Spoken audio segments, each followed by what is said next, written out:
If a single voicemail can be the spark that almost burns down everything you love, this is the story of how one clipped phrase nearly broke our marriage and how we taught ourselves to translate each other back to life. Hey, I'm Sam Main. And I'm James. This is S&J Pride, the podcast where two gay men who've been together for over 11 years keep it all the way real about coming out, love, and everything in between. If you've ever felt alone, stuck between two languages, or terrified that the words you mean are never the words your partner hears, this episode is yours. Today, I'm going to tell you the hour that whisper turned into weeks of silence and the tiny ritual that rebuilt the bridge between us. Quick roadmap. I'll tell the story. Family dinners, the message I left, the week of distance. Then I'll walk you through how I saw it, how James saw it, and the exact practice we invented. Translate my heart. If you're in a relationship with cultural or language gaps, stay with me. There are things you can try tonight. It started small. My mother used a phrase in our language that didn't have an easy English twin. At dinner, she'd say something that sounded like keep face, a shorthand for honor, survival, not embarrassing the family. To me, it was safety. To James, it sounded like silence. The first time I tried to explain it, I said it in a way that made my worry sound like coldness. A few days later, I left a voicemail for James after a fight with my sister. I was exhausted. My words were clipped. I said, I will handle it, which in my head meant, I'll protect us. I'll manage the shame. But James heard, I'm shutting you out. He played the message on loop. He called a friend. He paced. For me, the voicemail was a tired man promising to carry it. For him, it was a door slamming. I remember that night like it was a cold room. I listened to the message and felt something close to betrayal. Not because he wanted to protect his family, but because I couldn't tell what part I had in this anymore. I didn't know if I was being excluded or protected. That uncertainty made me angry and then small. We stepped into a silence that grew.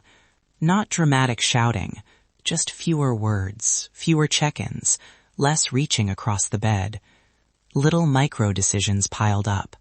I assumed he was pulling away. He assumed I was walling off. We both withdrew. The dangerous part was how believable the assumptions felt. When your history is full of versions of you who survived by hiding, hiding becomes the default reaction. What people don't tell you is how one misunderstanding becomes proof of a bigger fear. In my head, I built a story. This wasn't a one-off. This was a sign. I started cataloging moments where I'd felt unseen. I know now that I was filling gaps with fear. That's human. We do it to protect ourselves. But it doesn't protect us from the thing we most want: connection. The near breakup night is small in pictures, but huge in feeling. We sat across from each other on the living room floor, knees almost touching, the TV on with no sound. I remember my hands trembling, my voice failing. I wanted to say, I did this to protect you and my family.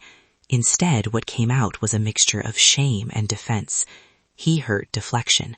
I heard silence where empathy should be. That was the low point. Then something shifted.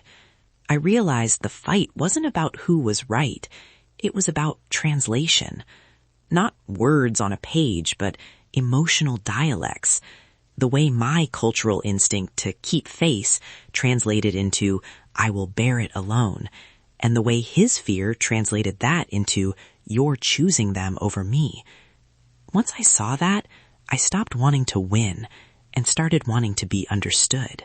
He said that sentence, I want to be understood, and I felt my chest unclench.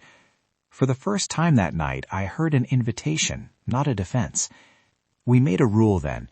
Before replying, we would try to say back what we heard, in our own words. If the other person didn't feel heard, we'd keep going until the meaning landed. We called it, a little awkwardly, Translate My Heart. Let me give you an example of how it worked. I would say, when Mom says that, I feel ashamed and I tighten up because I learned to survive by not showing weakness. James would say back, so when she says that, you go quiet because showing pain could bring blame on you and you want to keep both of us safe. If I nodded, even slightly, we moved on. If not, he'd try another phrasing. This simple loop, speak, reflect, confirm, took away the chances for assumptions to grow legs. I remember the first night we did it properly. He told me about a childhood dinner where a cousin teased him in front of the table and everyone laughed. He said, I learned then, don't cry. I said back, so crying felt dangerous, and now in fights, silence feels safe to you. He looked at me and said, yes. That small yes was like a key turning. I wasn't trying to fix it. I was just trying to get the map right. We practiced 3 things that changed us, and I want to leave them with you because they're small and immediate. 1, slow the tempo. When an argument spikes, pause. Say, I want to hear you. Let me try to say back what I heard. 2, mirror meaning, not words. Don't repeat grammar. Translate intention. Ask, what do you think I heard? 3, build a nightly 2-minute ritual. 1 line about feeling, 1 reflection, 1 check. We called ours Translate My Heart. It takes 2 minutes, but it rewires mistrust over time. If you're listening and you feel exhausted by constant misunderstandings, try this. Tonight, before bed, say 1 sentence about how today felt to you. Let your partner reflect it back in their own words. If it's awkward, that's okay. That's where the growth lives. We weren't perfect at it, but we did it enough that silence started to become a choice, not a default. Important note, we're not therapists. We're 2 men sharing what worked for us. If this episode stirs something heavy, old shame, family trauma, or a relationship that feels unsafe, please consider reaching out to a mental health professional or a trusted support person. You deserve help that's trained to keep you safe. If this hit you, help us reach someone who needs to hear they aren't alone. Like, subscribe, and leave a comment. Tell us, what phrase do you wish someone would translate for you? Even typing 3 words, I hear you, helps us know you're here. Thank you for being here with us. You're not alone. I hear you. We see you. This is SNJ Pride. Next episode, a late coming out story that changed everything for one of our listeners. How honesty reopened a lost family door. We'll see you then.